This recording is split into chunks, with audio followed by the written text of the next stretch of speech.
NEET പരീക്ഷ രണ്ടാമത് നടത്തി. കേരളത്തിലുള്ള വിദ്യാർത്ഥികൾ പലരും പറയുന്നു എക്സാം വളരെ ടഫായിരുന്നു. കഴിഞ്ഞ തവണത്തെക്കാട്ടിലൊക്കെ കൂടുതൽ ടഫായിരുന്നു ക്വസ്റ്റ്യൻസ്. പ്രത്യേകിച്ചും ഫിസിക്സ് വളരെയധികം ബുദ്ധിമുട്ടുണ്ടാക്കി.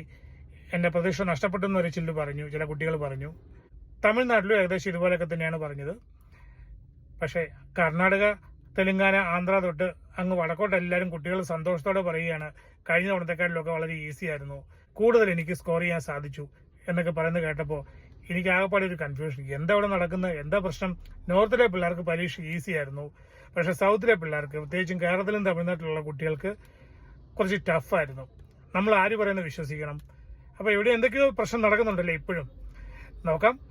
നമുക്ക് എക്സാം റിസൾട്ട് വന്നു കഴിയുമ്പോഴേക്കും നീറ്റിൽ ആദ്യത്തെ ഒരു 100 റാങ്കിൽ 90 എണ്ണവും അങ്ങ് നോർത്തിൽ തന്നെ ആയിരിക്കും. നമുക്ക് BJP സർക്കാർ പറയുന്നത് കേൾക്കാം.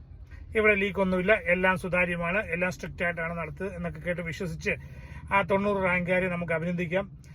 എന്നിട്ട് സൗത്ത് ഇന്ത്യയിലുള്ള, പ്രത്യേകിച്ചും കേരളത്തിലുള്ള കുട്ടികളെ അവരോട് നിങ്ങളുടെ ഭാഗ്യത്തിന് വേണ്ടി വെയിറ്റ് ചെയ്യാൻ നമുക്ക് ആഹ്വാനം ചെയ്യാം.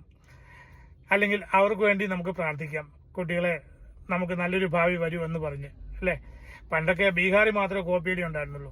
ഇപ്പോൾ അത് ബീഹാറിൽ നിന്ന് UP-യിലേക്കും രാജസ്ഥാനിലേക്കും ഒറീസയിലേക്കും മധ്യപ്രദേശിലും ഒക്കെ അങ്ങ് സ്പ്രെഡ് ആയിക്കൊണ്ടിരിക്കുകയാണ് കോപ്പിയടിയും അല്ലെ ചോദ്യപേപ്പർ ചോർച്ചയും. നന്നായി വരട്ടെ. ഇന്ത്യയുടെ ഭാവിക്ക് ശ്രീ നരേന്ദ്രമോദി ചെയ്യുന്ന എല്ലാ പ്രവൃത്തികൾക്കും നമ്മൾ സപ്പോർട്ട് കൊടുക്കണം.